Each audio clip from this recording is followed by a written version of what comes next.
La 6e planète était une planète 10 fois plus vaste. Le petit prince n'en avait jamais vu encore d'aussi majestueuse. Elle était habitée par un vieux monsieur qui écrivait d'énormes livres. Tiens, voilà un explorateur. Mais d'où viens-tu? Quel est ce gros livre? Que faites-vous ici? Je suis géographe. Qu'est-ce qu'un géographe? C'est un savant qui connaît où se trouvent les mers, les fleuves, les villes, les montagnes et les déserts. Ça, c'est bien intéressant. Ça, c'est en fait un véritable métier. Et elle est bien belle, votre planète. Est-ce qu'il y a des océans? Je ne puis pas le savoir. Ah, et des montagnes? Je ne puis pas le savoir. Et des villes, et des fleuves, et des déserts? Je ne puis pas le savoir non plus. Mais vous êtes géographe? C'est exact. Mais je ne suis pas explorateur. Je manque absolument d'explorateurs. Ce n'est pas le géographe qui va faire le compte des villes, des fleuves, des montagnes, des mers, des océans et des déserts. Le géographe est bien trop important pour flâner. Il ne quitte pas son bureau. Mais il reçoit les explorateurs. Il les interroge et il prend en note leurs souvenirs. Et si les souvenirs de l'un d'entre eux lui paraissent intéressants, le géographe fait faire une enquête sur la moralité de l'explorateur. Pourquoi ça? Parce qu'un explorateur qui mentirait entraînerait des catastrophes dans les livres de géographie.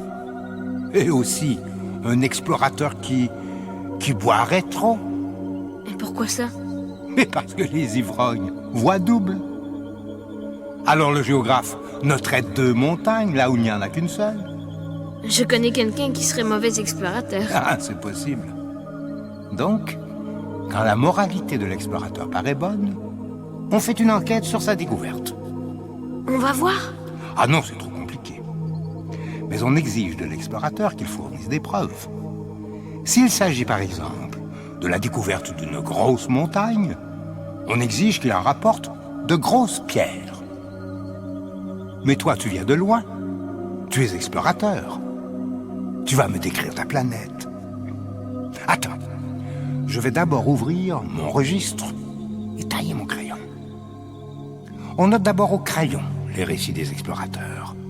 Et on attend pour noter à l'encre que l'explorateur ait fourni des preuves. Alors?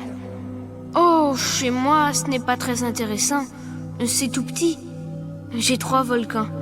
2 volcans en activité et 1 volcan éteint. Mais on ne sait jamais. Ah, on ne sait jamais. J'ai aussi une fleur. Ah, nous ne notons pas les fleurs. Pourquoi ça? C'est le plus joli. Mais parce que les fleurs sont éphémères. Qu'est-ce que signifie éphémère? Les géographies sont les livres les plus précieux de tous les livres. Elles ne se démodent jamais.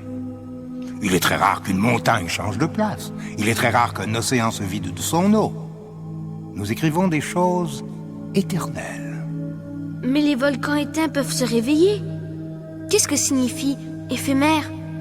Que les volcans soient éteints ou soient éveillés, ça revient au même pour nous autres. Ce qui compte pour nous, c'est la montagne. Elle ne change pas. Mais qu'est-ce que signifie éphémère? Eh bien, ça signifie qui est menacé de disparition prochaine. Ma fleur est menacée de disparition prochaine? Bien sûr. Ma fleur est éphémère. Et elle n'a que 4 épines pour se défendre contre le monde. Et je l'ai laissée toute seule chez moi. Ce fut là son premier mouvement de regret. Mais il reprit courage. Que me conseillez-vous d'aller visiter? La planète Terre. Elle a une bonne réputation. Et le petit prince s'en fut, songeant à sa fleur.